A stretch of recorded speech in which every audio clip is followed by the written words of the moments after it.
అదే కాకుండా ఈరోజు ఇక్కడ చూస్తే నేరస్తులకి భయం కలిగేలా మీరు అబ్జర్వ్ చేసుకుంటే లాస్ట్ 1 yearలో నేను చాలా గర్వంగా చెప్తానండి.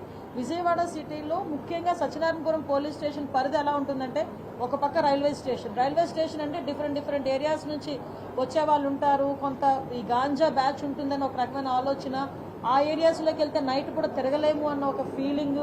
అదేవిధంగా ధర్నా చౌక్, ఎప్పుడు ఏ పార్టీ వాళ్ళు, ఎప్పుడు ఏ ఉద్యోగస్తులు, ఎప్పుడు ఎవరు ధర్నా చేస్తారో అది మానిటరింగ్ చేయటం. సో ఇటువంటి కొంచెం మనకు చెప్పాలంటే చాలా ఎక్కువగా హాట్స్పాట్స్ ఎక్కువగా ఉన్న ఏరియా ఇదంతా కూడా. సో ఈ ఏరియాలోని మనం మానిటరింగ్ చేయడం కానీ మనకి ఏంటంటే ఇన్విజిబుల్ పోలీసింగ్ చేయడం కూడా చాలా ఇంపార్టెంట్ అని చెప్పి సుమారుగా ఈ పరిధిలో దగ్గర 200 కెమెరాలు పెట్టారు ఈ పోలీస్ స్టేషన్ పరిధిలో. ఈ పోలీస్ స్టేషన్ చుట్టూ కూడా ఒక 10 కెమెరాలు పెట్టారు. రౌడీ షీటర్స్ కూడా వచ్చి ఎవ్రీ సండే వచ్చి సిగ్నేచర్ పెట్టాల్సిన రౌడీ షీటర్స్ కూడా వచ్చారా లేదా తెలియడానికి వాళ్ళకి ఫేస్ రికగ్నిషన్ పెట్టారు. అంటే టెక్నాలజీని మోస్ట్లీ అడాప్ట్ చేసుకొని నేరాల నియంత్రణకి కూడా ఇక్కడ మనం చేసే పరిస్థితి కూడా కనిపిస్తూ ఉంది.